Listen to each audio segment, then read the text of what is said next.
welcome back to Anime Death Spiral, the only anime podcast to win an Academy Award for Best Theme Music.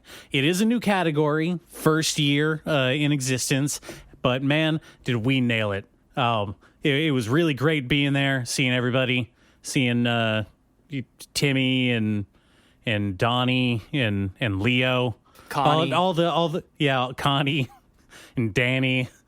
And Benny. And Danny. And Robbie. Robbie was there. Mikey. Yep. Obviously. Big day for Mikey. Lucy was there.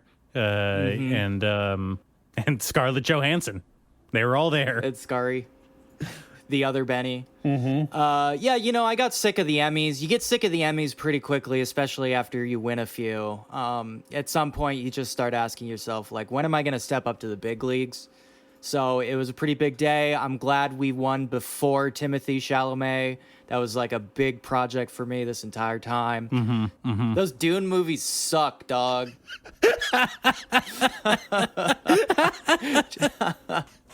Do you see they just dropped all those promo images for the new Dune? Dune 3. Yeah. Dune 3, baby. Timmy was so upset. He's like, drop the trailer. Do you think he feels embarrassed about shit talking like ballet and dance now after losing out on the Oscar? It seems like he was getting pretty hot for his britches there for a little bit. No, but I do think it's a big, I do think for what, I have no idea why, but he seemed to be very interested in winning. The second youngest person to win a Best Actor Oscar. Mm-hmm. Again, I cannot comprehend why you'd care about that, but that did seem to be a big thing for him, and he, I guess he's lost 3 times in a row now. And he's only getting older. Yeah, and also, but, it's what has he done to deserve one, right? I mean, Call Me By Your Name was a big movie, but obviously the fact that Armie Hammer was in it means it can never win an award. It's got the cannibalism taint on it now. Yeah, and also, how dare he, shit talk ballet and dancing and these other performing arts when he was in fucking the Willy Wonka prequel movie. Well, not only that, shit, he's dude. He's from an arts family. His mom and some of his other family, in my understanding, were dancers. Like his mom was a ballet instructor. So that well, then he would know. Yeah. Well, actually, that gives his criticism credence. more credence. Yeah, it's a little heavier in that case. I guess he was justified. Yeah, but whatever. Went to the right guy, Michael B. He's the GOAT. I've been watching him since he was Wallace back in the day on The Wire. Where Wallace at, right? Yep. Dude has been good in everything. You remember Chronicle? Yeah. How could I forget Chronicle? The live action adaptation of Akira. Yeah, found footage Akira. One of people talk about guilty pleasures sometimes, and I'm not 100% convinced such a thing actually exists. But I do got to say, I know in intellectually that Chronicle is a very bad movie. It's not good. No, it's bad. It's a bad movie. What's that guy's name? Josh Trank. That was him, right? I think so. Yeah. Yeah. It was Josh Trank, and was Max Landis involved? Was that the thing that they worked on together?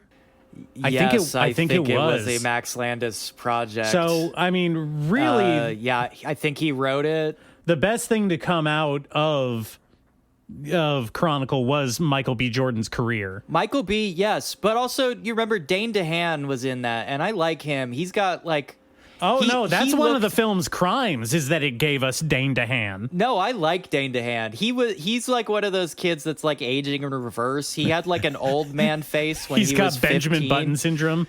He is like a Benjamin Button. I think he's very charming in that he's looked like an old man in that way that, Billy Skarsgård, even when he was kind of the young, handsome Billy, a little while back, not that he's old and ugly now, but I don't think anyone described Billy Skarsgård as handsome Billy. I don't think that ever happened. That's obviously Alex, but But even when he was younger, he kind of had like the bulbous eye, like weird kind of like old guy thing that Stellan does not have, weirdly. No, so, Alex and Stellan look very similar to each other. Yeah. Little Billy's the odd one out. Billy does not look like them. It's very strange. I don't know what happened there, but he got the big bulgy eyes. I mean, we don't know what their mother looks like. Oh, you think it's some kind of genetic deformity? But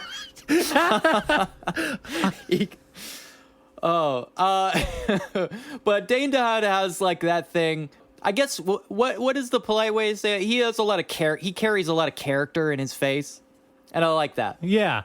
No, he's I believe what they call unconventionally attractive. Well, your words. Also, hey, even though he was in the bad Spider-Mans, I appreciated him as Harry Osborn, in light of, all the allegations and whatnot. I never saw that Spider-Man. I remember bouncing off pretty hard from the first Andrew Garfield Spider-Man movie, The Amazing Spider-Man, and then they did that second one with who was in it, Dane DeHaan, and Jamie Foxx was Electro. Was that it? Yes. Was that movie? Yes. Yeah. Yes. Andrew Garfield obviously is the Spider-Man of that movie. Yeah. Same with the newer Disney ones. I saw that first one and then was like, all right, I see what this Spider-Man is. I saw what Andrew Garfield's Spider-Man is. I get the gist. I don't need to follow along. It's really wild when in that newest Spider-Man, what is it called? No Way Home, when they get all of the Spider-Mans together. And they do the Spider-Man meme. Yeah, they do the big hype moment where you have all three Spider-Mans on screen, but like because nobody likes Andrew Garfield as Spider-Man, it falls completely flat. It just does not do anything at all.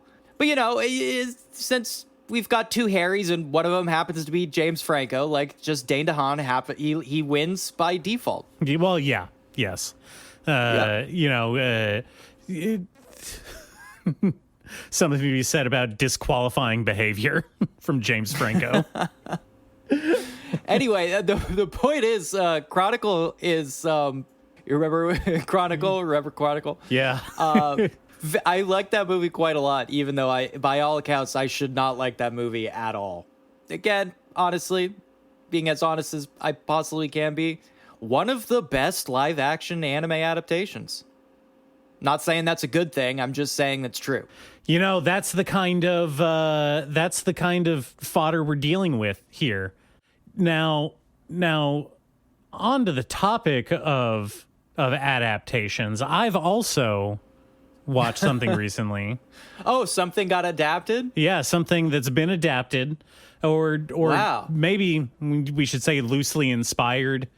They are doing a live action. Maybe you've heard about this. I don't know if anyone's heard about this yet. Anyone heard about this live action One Piece? Oh yeah, that's right. That exists. Yeah. The Spark Notes edition of One Piece, basically. My God. Yes, we did a whole episode about that. We did. I totally forgot. Oh, duh. Of course, on this show live that we action do. One Piece. Yeah, what was bummer on the Oscars was hearing everybody thanking Netflix over and over again. Wow. Damn, that sucked. With every acknowledgement to Netflix during the Oscars, you could feel the budget for season 3 of One Piece growing ever steadily. Season 2 of the live action One Piece adaptation just came out, I think either last week or maybe just a couple days ago, depending on depending on the date that we're recording this. And so I genuinely I totally forgot that was happening. That is not a joke. I completely fucking forgot about it. It flew under my radar, and I was literally in Japan when they were doing the big pre-release marketing push for it. It totally phased me by. And in fact, I was telling you earlier when I went to Don Quixote's and was looking around their merch section like for the anime stuff, they had an entire bin of like 60 to 70% marked off One Piece live action merch that they just could not move at all. Just like racks of it.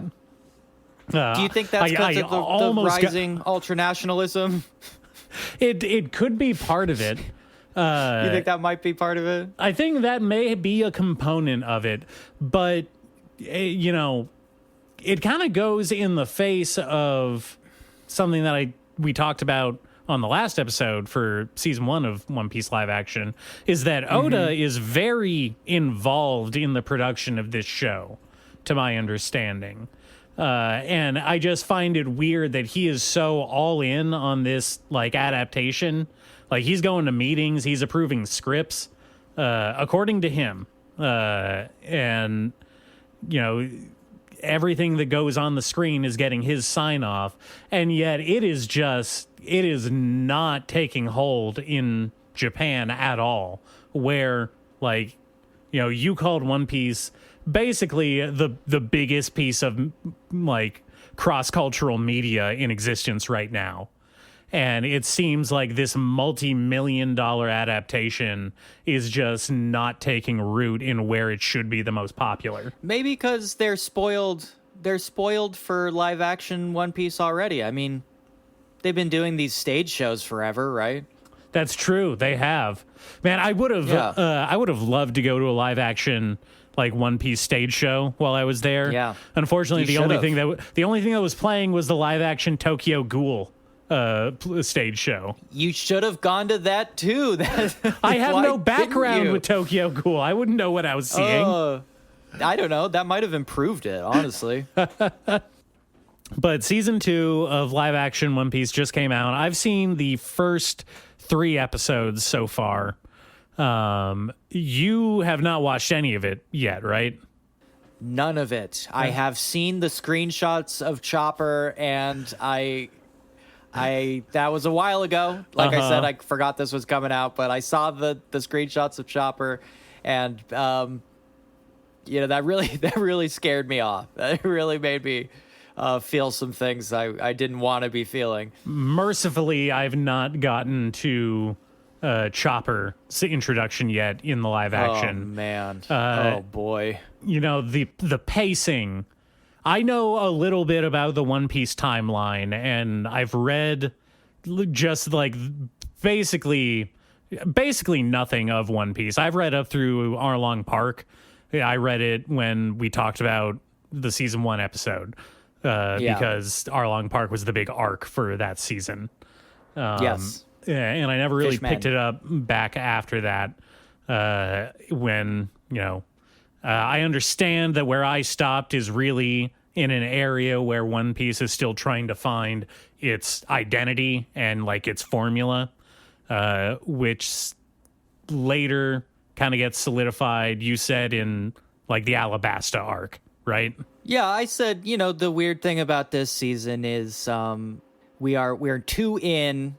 And according to you, they do not get to Alabasta in this season based on episode descriptions. That's what I was trying to get at, is that the pacing is real weird. It's very strange. We're getting a very much a Two Towers situation. Not those 2 towers, the other ones. The fun ones with hobbits and elves.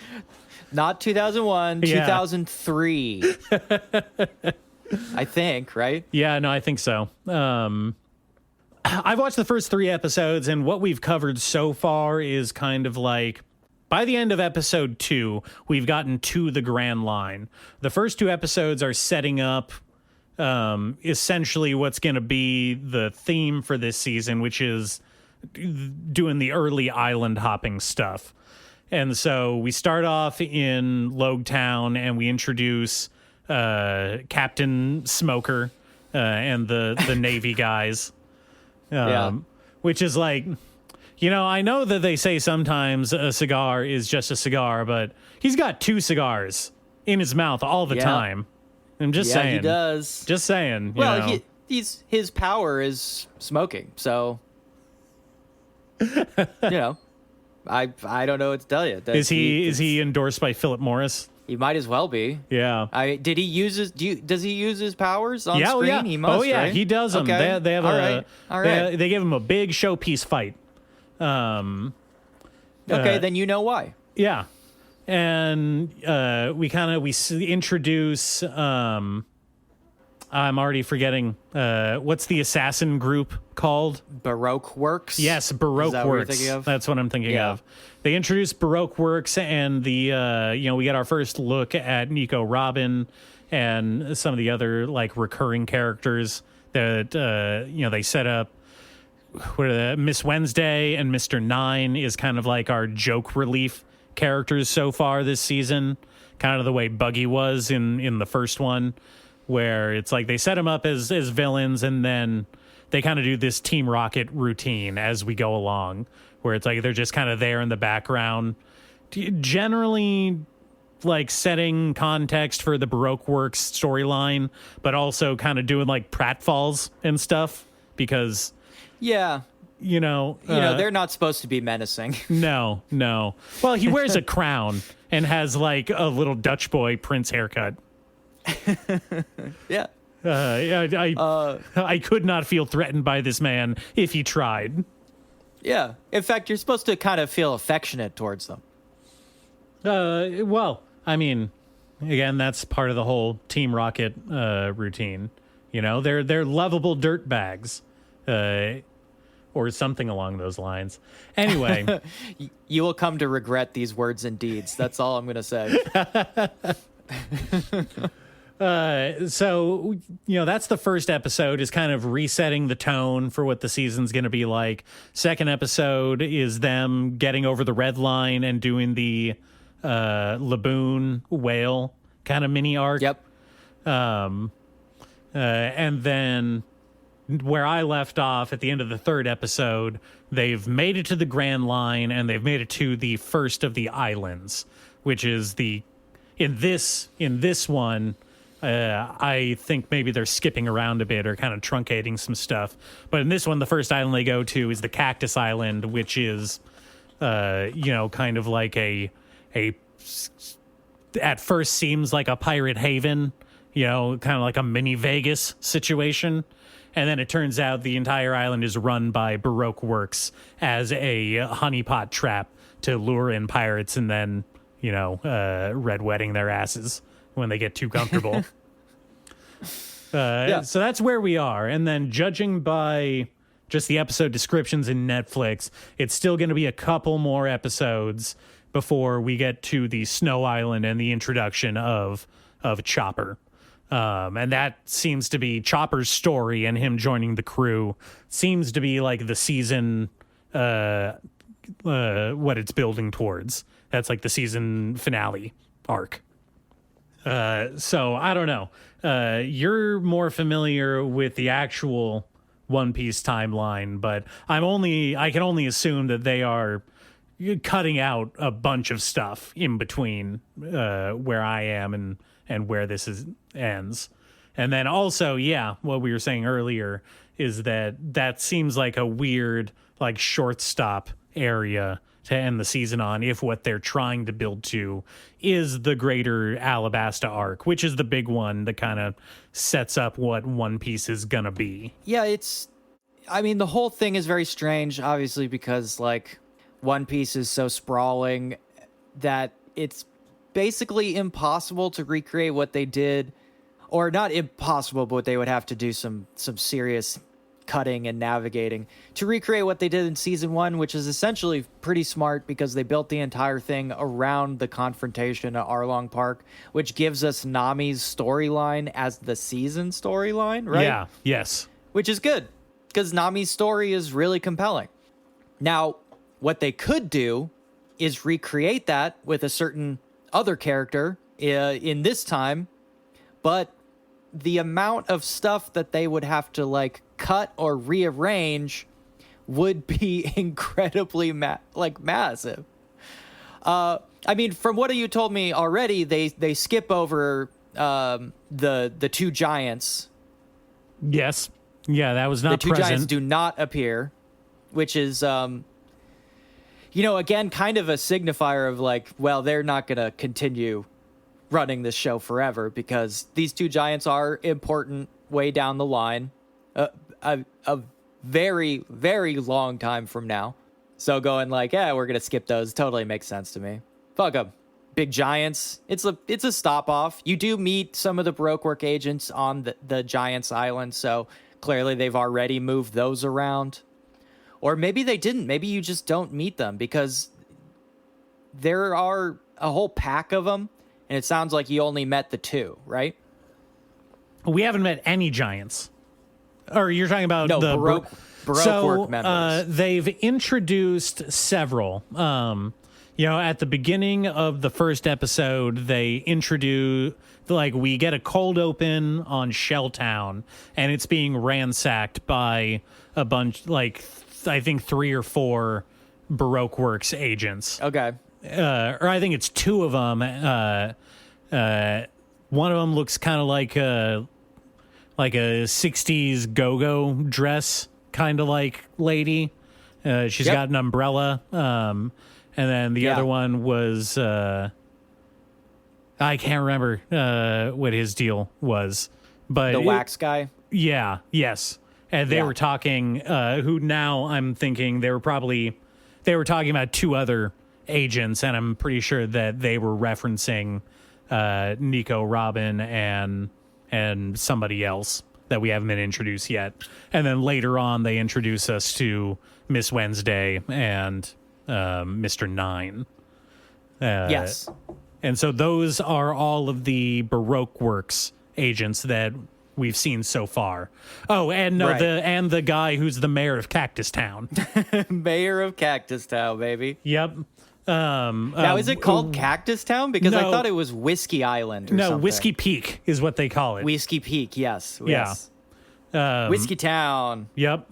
I mean, this is important, and it's hard to actually gauge what's important in One Piece because all this stuff, at some point, all of it comes back around. Oda is the king of recycling, so it is difficult to cut anything in One Piece, even though eventually you do need to cut stuff. They can't do the anime thing where they just run for 50 seasons. It's just not going to happen. It's a Netflix show. Costs $12 million per episode. Yeah. They're releasing these in 8 at a time? Yep. And it's actually $18 million per episode. Oh, Jesus Christ. So we have cut out one island to make room for Tony's arc, essentially, which is the only thing standing between them and Alabasta, which is, like I've mentioned before, one of the most important things that happens in early One Piece because it establishes what the formula is going to be moving forward. Alabasta arc is the blueprint for the next, 30 fucking years of One Piece. And it's chunky. For example, this beginning Baroque Works and Chopper Island setup. In the manga, that's maybe 10 chapters. Wow, really? Yeah. Alabasta is 40 chapters. Okay. So... Yeah. See, again, this is what is making the whole pacing of this so weird. Because in my mind, it feels like what they're doing, because they don't have this isn't like an HBO prestige show where you have a showrunner who's the face of the show, and he's let's say a David Simon. Yeah, exactly. And so you don't have a Michael B in the show to really bring the whole cast up. There's no Dick Wolf behind the scenes here. Chunk. And so they haven't televised what their vision for Netflix One Piece is. Whether it's something that has an ending in mind, or if it's just, we're just going to keep making it as long as they keep telling us to, which may ultimately seems like it might be the case. I'd like to think that they have some kind of of end goal that they can at least structure around, even if there's the possibility of going beyond that. Like, in my mind, it seems like, all right, we're going to do 3 seasons, and end of 3rd season is going to be the conclusion of the Alabasta arc. And then that is going to be like our entry into One Piece.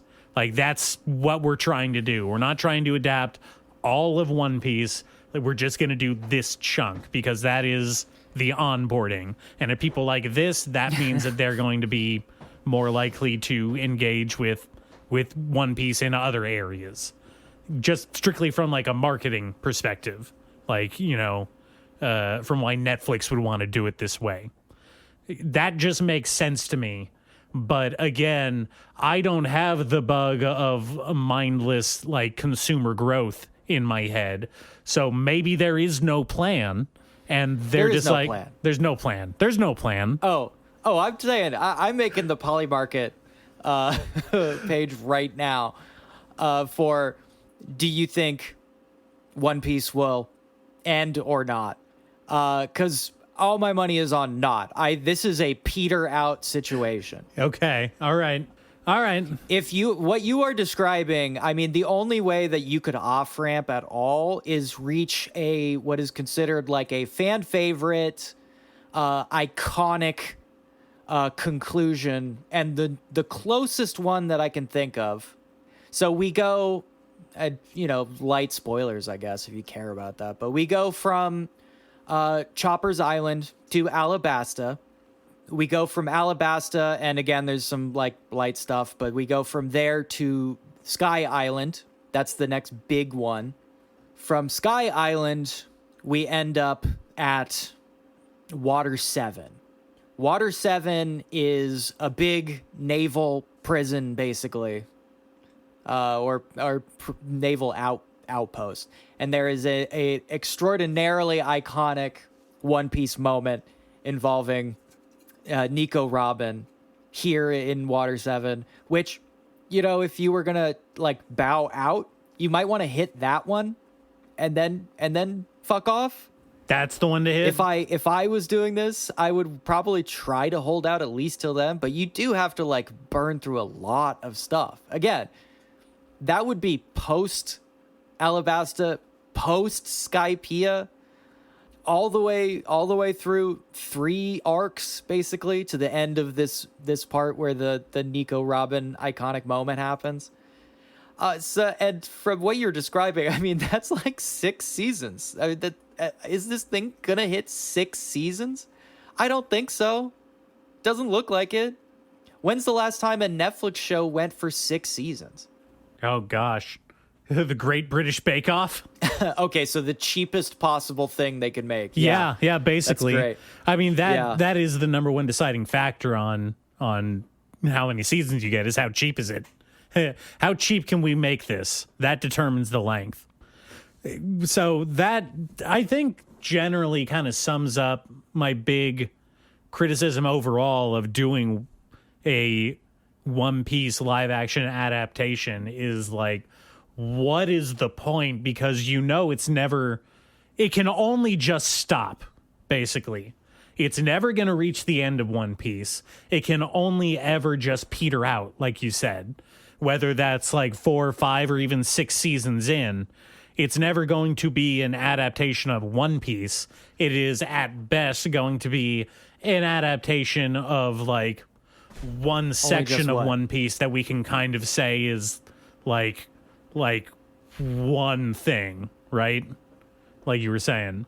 So it and for spending $18 million per episode, it just feels so much like I'm having fun. I don't want to come off on the wrong foot here. I think that generally I am having fun watching these episodes, whether it's because like I think that it's like just generally well made in some areas, or if it's just so weird and goofy that I can't help but be charmed by it. Like, I am enjoying it, but for how much money they're pouring into these episodes, it's like they're treading water a little bit.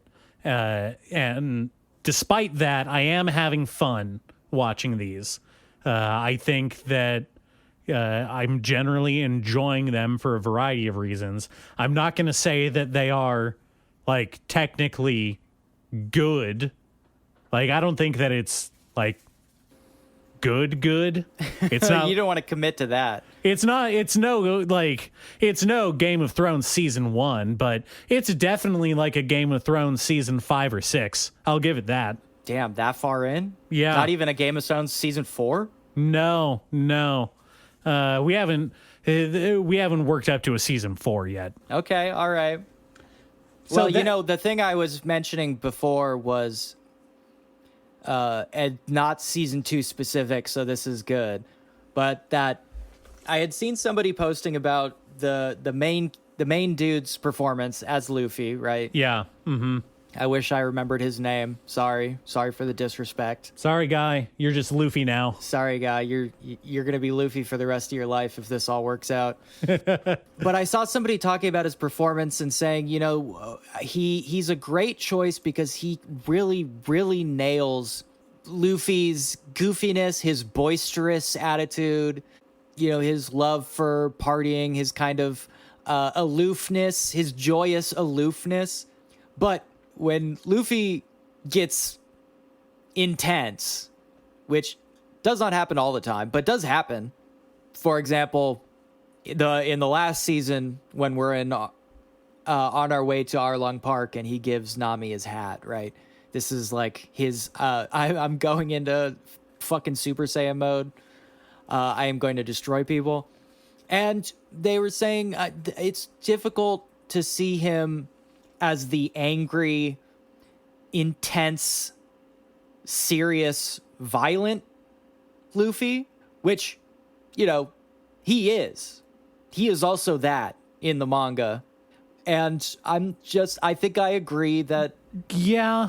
My dude does not really have the edge, the dangerous part. So that's at least in season 1. That's one of the things that stood out to me the most so far in season 2. And it was definitely present in season 1 as well. Basically, it's exactly like that commenter was saying. In the fun scenes where we get to see laid back, goofy, kind of like casual Luffy, where he comes through as a very like kind, genuine hearted person, who has a lot of ideals, simple ones. Yeah. But absolute homie. Yeah. I think that's absolutely correct. He's very good at portraying that side of Luffy.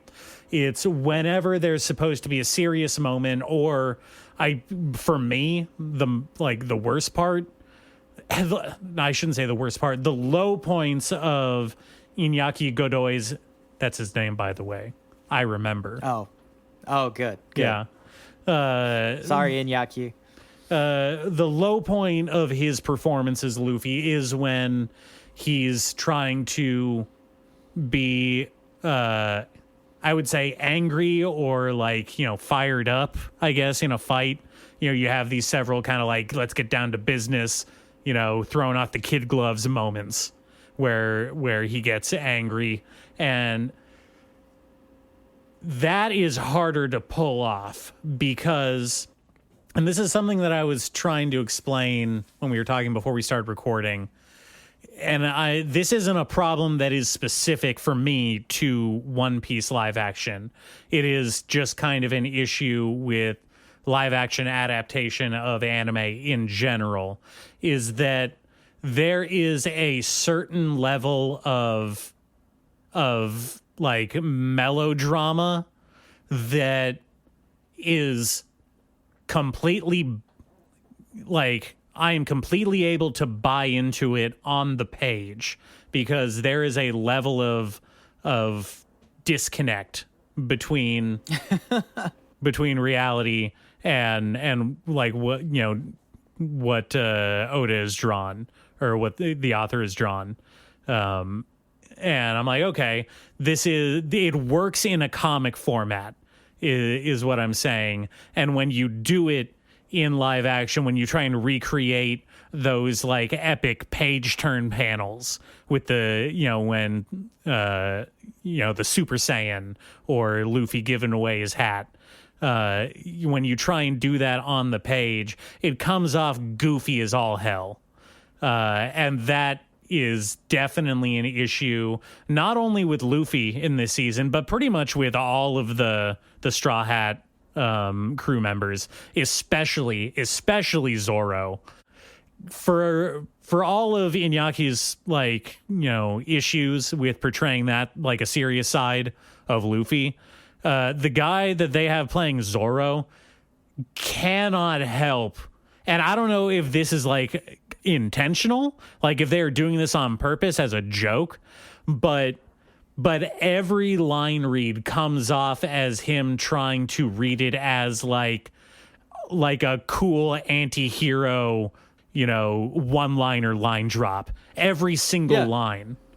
He always says it with a low voice, like he's taking it really seriously. Yeah. I mean, that kind of is his gag. I said from the beginning, though, I think the problem with that casting is that he basically looks as young as the rest of the cast. Yeah. I'm not sure exactly how old present day Zoro is supposed to be at that time in the storyline. Zoro has a gag that comes up a lot where when he tells people that he's basically the same age as everyone, they don't believe him. Because he's supposed to be like an old grizzled samurai, right? Uh-huh. Like that is the whole thing. And they should have cast somebody who is like a grizzled samurai. And then I'm the joke only would have 30 worked. years old. Yes, exactly. Alcohol has ruined my life. Yeah, and then when he says like, "No, I'm 18," and everybody would be like, "What the fuck? No, you're not that good." Then you could do the gag, but they skipped that and they tried to make him too young, I think, because like an older man, an older grizzled actor doing the old grizzled samurai thing could give you those line reads, right? Yeah. Somebody who genuinely feels like they can be world weary in the way that like you could actually deliver those lines would also fit the gag of the guy being like, "No, I'm just as old as the rest of you. I'm not an old guy." Which absolutely. in the manga. They should have gone for that, but they chickened out. They did not do that. He is like the smoothest face pretty boy that you could possibly imagine. I mean, honestly, there are certain scenes where he looks younger than some of the other cast members. Yeah, he looks too young. Yeah, he looks much too young. Yeah, but for your other criticism, I do want to say I don't think this is a problem that is insurmountable for live action. I think there are three things. One, they do this kind of shit all the time in soap operas, and it works. Two, they do this shit all the time in wrestling, and it fucking works. And three, Takashi Miike has done this a million times in his adaptations, and it works. It fucking works. He knows how to do this shit. That's what they need, is someone who really knows what they're fucking doing, because it's got to be. I mean, I understand that there are situations where it works. I'm not saying that it doesn't exist. I'm saying that it's incredibly hard to pull off. And, I think that also probably the fact that this is in English changes the line reads of some of these moments a little bit. I'm not exactly sure how to explain it. But my example is it looks goofy as fuck to have Iñaki Godoy live action do the whole wind up rubber arm thing and shout out his moves when he's like punching people. I don't know what they could do to make that read better on the page, because it is incredibly like breaking my buy-in, it is breaking my immersion of how seriously I need to take this thing. Yeah, because they're saying that this is a serious moment. Like, he's not doing the goofy, like, fun-loving Luffy thing anymore. He's like trying to be serious, and then he shouts out "Gum Gum Rocket," and you're like, oh wait, this is like, what are we doing here? What's going on? And again, I would say, look at the way that wrestlers perform their iconic moves. Mm-hmm. Like, people fucking love that shit. It works. Well, that's what I'm saying. It's you can shorthand it. You know, when you do the big like windmill wind up thing with his arm, that's a visual call out. You don't need to yell out the name of the move after that. You can do one or the other, and I would say do the visual thing. Yeah, I do agree. I don't really need them to yell out the thing. That's fine for me if you leave that out. Yeah. I think when in the JoJo live action movie that Takashi Miike did, when Shotaro does ora ora ora, that fucking rocks and it's good. Oh yeah, that's great. Like, they did not have to change anything. Still waiting on Diamond is Unbreakable Part 2 from Miike. Still waiting on that one. I would kill to have that shit. If he would stop whatever stupid shit he's working on right now and go back and do that. I think you know what I last heard was he was doing, after the night of the Nyat of the Living Cat, he started doing something like a horror movie with Charlie XCX. What? Which is so weird to me. What? Yeah. Okay. Some kind of horror project with Charlie XCX. So Takashi Miike cross Charlie XCX coming soon. But I would not mind at all if he scrapped that and immediately went back to JoJo. Yeah. Because goddamn, that shit fucking rocked. Oh my God, it's so good. He really did it. And his Blade of the Immortal is fucking great. It's like, oh, fuck, dude. Oh my God. So what you're saying is that we need to get Miike now to do the adaptation of One Piece. He fucking did Night of the Living Cat. What? Why? How busy could he possibly be? I mean, this is the dude that has made the most successful anime adaptations, right? Well, he's definitely made the most of them. He's made Ichi the Killer, which is a smash hit. I mean, genuinely, like, most people don't even fucking know that was a manga. I mean, that's kind of that's not just a big adaptation. That's a big name in his personal catalog. That's kind of like one of the things that most people know him from. Yeah, exactly. That's what I'm saying. Yeah. And like, he smashed it out of the park. You know, he's done like the As the Gods Will movie, which obviously I very much like quite a lot. Mm-hmm, mm-hmm. He's done Zebra Man. Did he do the Battle Royale adaptation from like the early 2000s? Was that him? No, I don't think so. Okay. The point being, sure, no one is Takashi Miike. Nobody else out here is Takashi Miike. But you can look at the ways that guys have done this shit, and you can just do that. Yeah. Hate to backseat drive here, but I mean, there's no shortage of reference of better adaptations that you can just pull from. Yeah. Especially when you're spending $18 million per episode. Yeah, like, come on. Mm-hmm. I bet Takashi Miike would do an episode if you gave him $18 million. If you just called him up and were like, hey, in between movies, do you just want to direct an episode? He would probably say yes. Yeah, I'll do it. Yeah, fuck it.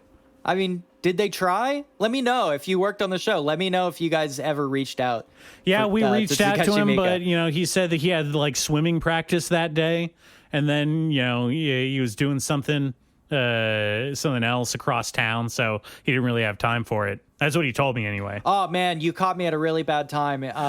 This is the first time in my career that I'm turning something down. I just, you know, in general, I said I got to do that more in my life. So I'm just, for the first time ever, no, I won't be doing that. So yeah, that's One Piece season 2 so far. I'm enjoying it. I think that I'm definitely gonna finish the season just because I want to see what they do with Tony Chopper and that horrible CG abomination that we saw in the trailer from mid last year at some point. I can't deal with that. There was one last thing that I thought was weird about this. In the first episode, you know, they do the arc where they're setting up the Baroque Works people and they go to some Navy base town to do shopping. You know, Zoro has to get some more swords, and Naturally. Nami wants to go do shopping. So they all kind of split up and do their separate stuff. And for whatever reason, the sword shop owner stuck out to me as a weird character choice because visually they're doing like this, he looks like the character from the manga, from when I looked it up, and he's kind of got like this old man swordsmith vibe kind of to him, right? Yeah. And for whatever reason, the actor is doing like he's doing some kind of like Billy Crystal in The Princess Bride, kind of like vaguely Yiddish like shopkeeper routine. What? Yeah. What? Yeah, well, they're doing the whole joke about, how Zorro doesn't know how to haggle. And it's like he feels like he's getting ripped off because the guy wants to buy his fancy sword from him. Yeah. And he's like, here, I'll give you all these cheap swords if you let me have that one. It's not worth anything anyway. And while he's doing it, he's like doing this like old Jewish shopkeeper routine. That's really weird. Yeah. That's weird. Okay, That's I a just weird wanted thing. to confirm that's weird. That's like that's not me being weird. That's like a weird decision for them to make, right? Pretty weird. Okay, all right. I feel Pretty weird. I feel better about that one now. It's not just me. I mean, I haven't seen it. Well, so I don't know, maybe but see it and get sounds- back to me on that one. Let me know what you think. It stuck out to me as a bit out of left field. So I don't know. Okay. Yeah. I'll go watch that and let you know what the fuck is going on. Okay. It's been a while since I read those chapters. Sure. But that's not really how I remember. That's not how it stuck out to you. Not At the really, time? no. Okay. All right. Guess I'll have to update my early One Piece knowledge. But yeah, that's One Piece season 2 so far. I would say, yeah, go check it out. I'm having a good time. That's okay. That's where we're gonna land on. Yeah, that. that's where we're gonna land on it. Check it out. Man. Have a beer. Have some snacks. Make some nachos. Have Watch a the grand first old 3 time. episodes. Yeah, watch the first It'll 3 be great. episodes. It's fine. Yeah. Yeah, it's fine. Watch for the Easter eggs. All right. They love Easter eggs. They love those Easter eggs.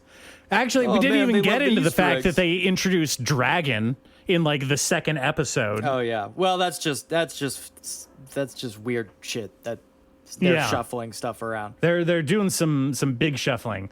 Anyway, They're just doing weird shuffling stuff. we're in danger of going overtime on One Piece season 2 Oh, live Jesus. action. Okay. So Yes. let me switch gears for a little bit. Last episode, I did mention that I read some manga on the plane ride back from Japan that I wanted to talk a little bit about.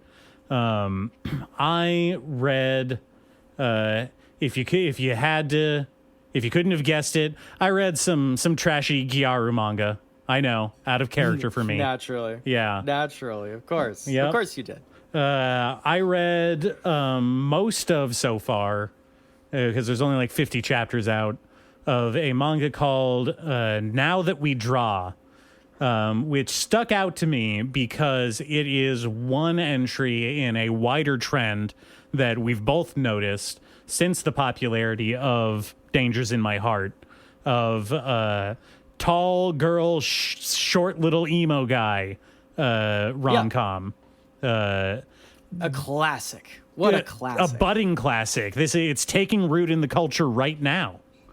And this is very much in that category. This is what drew me to it. I mean, initially was that like, oh, that looks kind of like Dangers in My Heart. Let's see what's going on there. I'm looking at the promo trailer, the promo art here, and I know what drew you to it.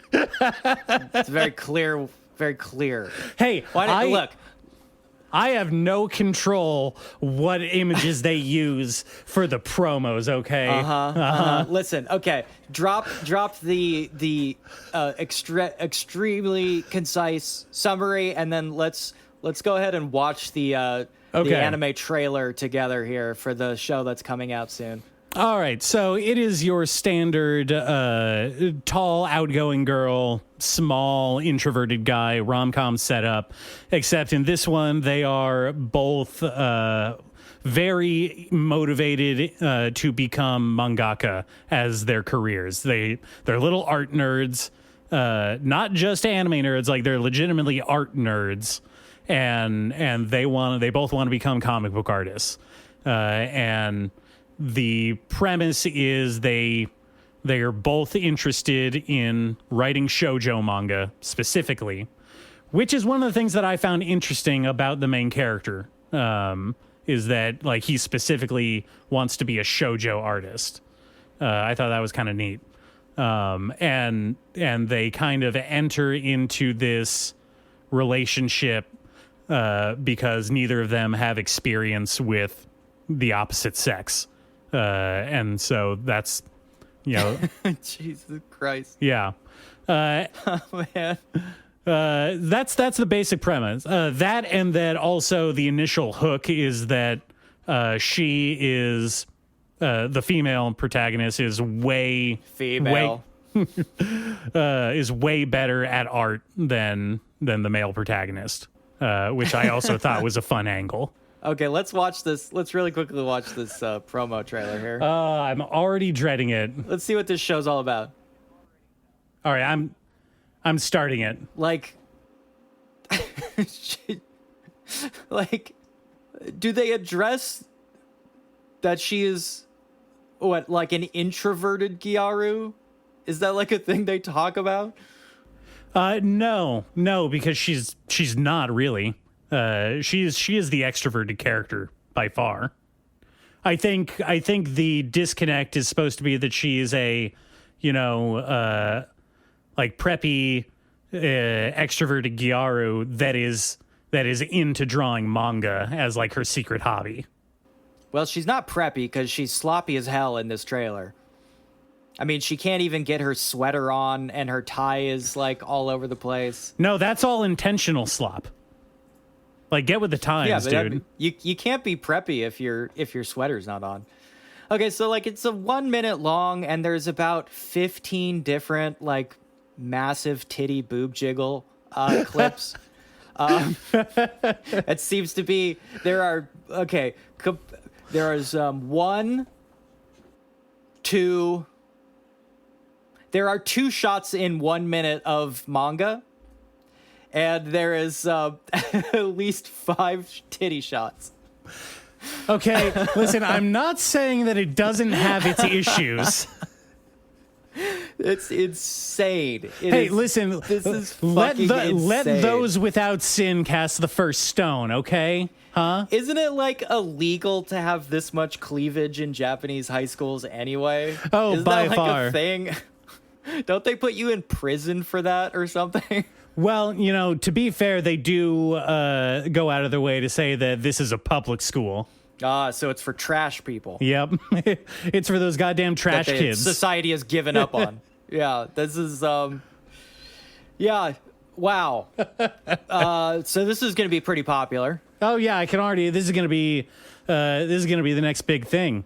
Absolutely. The one striking thing from this 1 minute of footage, I have to say, is the mix of occasionally pretty well done animation, and then like the laziest phoned in animation. They kind of have just like blended them together. It's very odd. That's just all anime right now. That's not just this. That's just how things are. I have no idea how they decide which segments like of the anime to devote resources to, because quality is wildly inconsistent across the board right now, unless you're being produced by like Mappa or 4C or like Kyoto Animation. Like unless you have an actual like monolithic name production house behind your show, It's just you're doing bursts, like 15-second bursts of actually well animated, good looking anime, and then just slideshow shit in between all of that. It's every series I'm seeing right now. Well, I did read a story recently. This seems like the perfect example because an anime CEO came out and publicly made comments about the average pricing of anime episodes and anime movies. According to him, we've basically averaged out, and this is a good comparison to the Netflix thing, at like $1 million to $2 million per episode of an anime, and $25 million per movie. As an example, like, an hour and a half kind of like Demon Slayer level movie. That's their 25 million? 25 million. Okay, now maybe my gauge is off. That seems like criminally low. Like you can't actually make a movie that looks like Demon Slayer or Chainsaw Man or Look Back for less than 25 million or around 25 million without like physically like hurting your staff, like actually physically making them bleed in some areas. To me, it feels like it should cost at least three times that big to make a movie that good looking. But again, I'm completely all fucked up because I'm still baffled that the episodes of One Piece cost 18 million each to make. Yeah, see, your assumptions about this stuff has become insanely skewed by like companies like Netflix just going batshit insane and throwing $10 million at one episode of one television show. Yeah.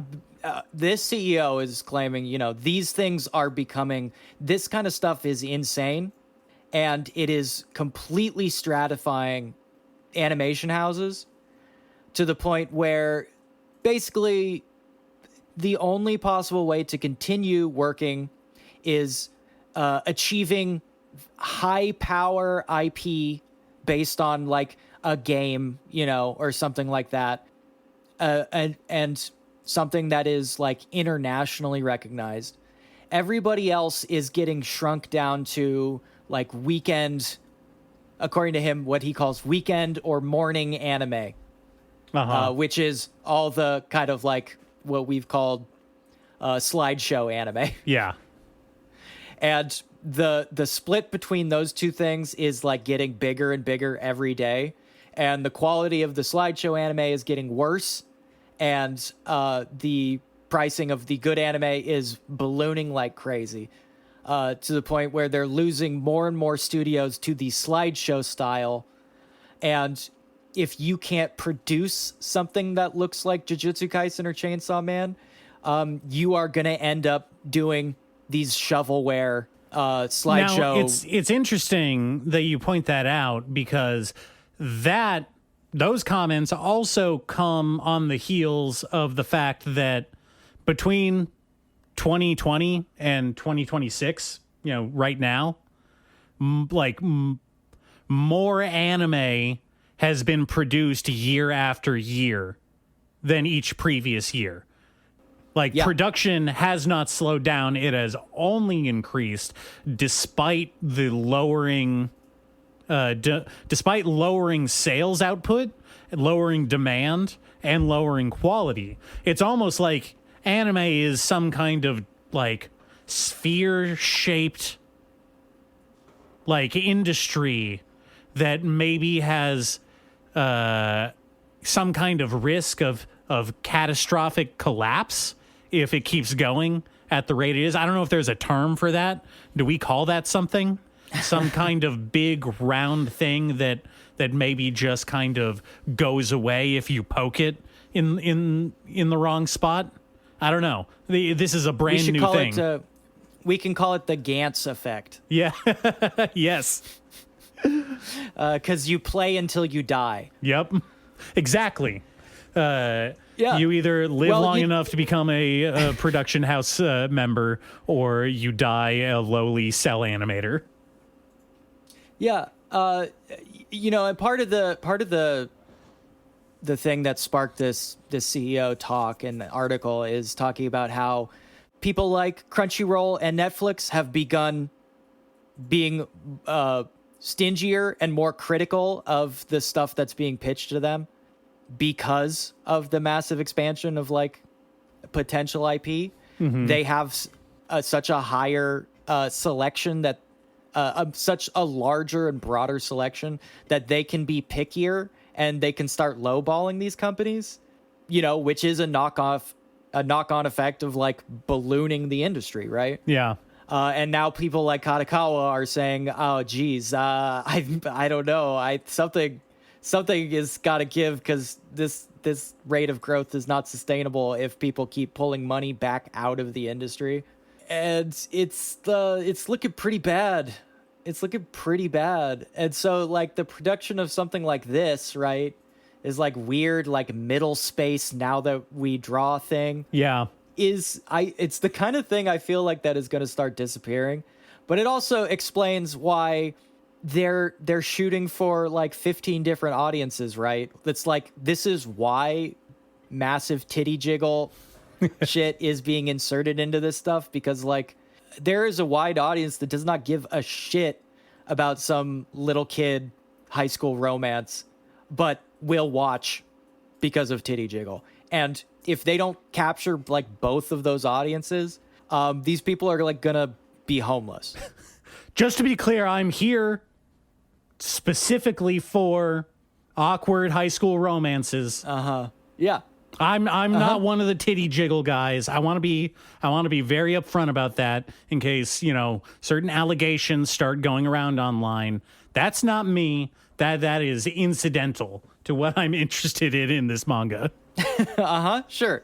Yeah, I mean, it's front and center of this trailer, even more than the manga they're drawing. But yeah, definitely. It's mostly about the artistry of creating manga. Yeah.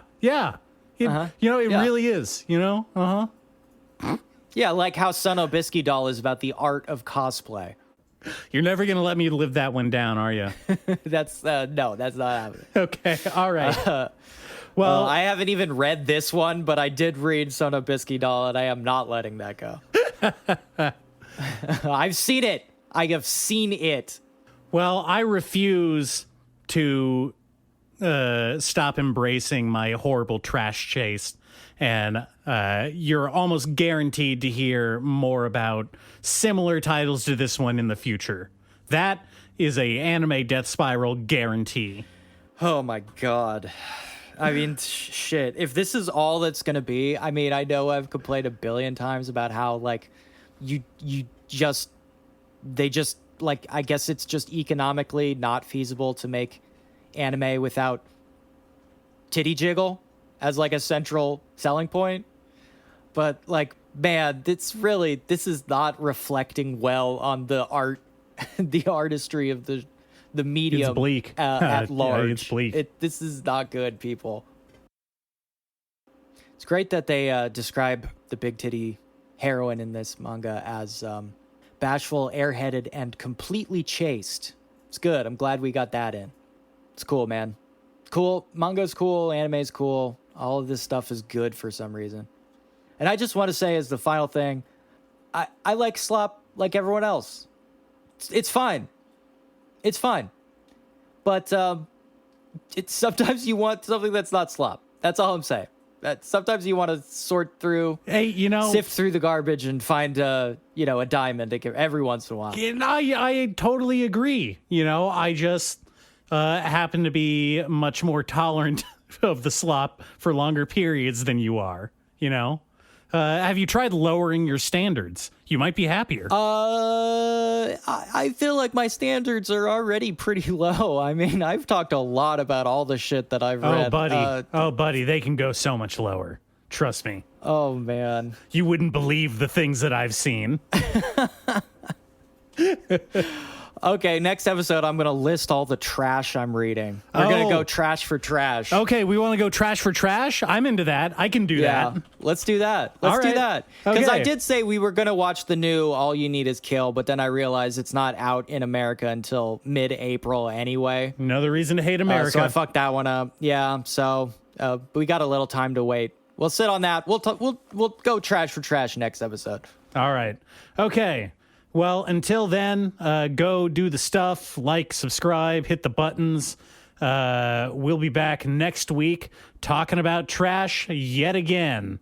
Seriously, go check out live action One Piece.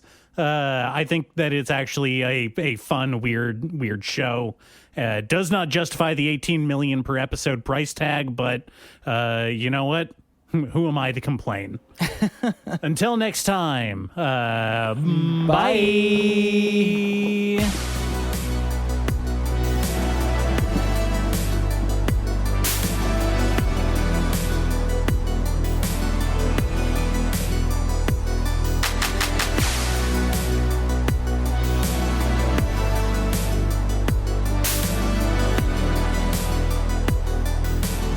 I get it. I just don't like it in any way, and I think it's bad.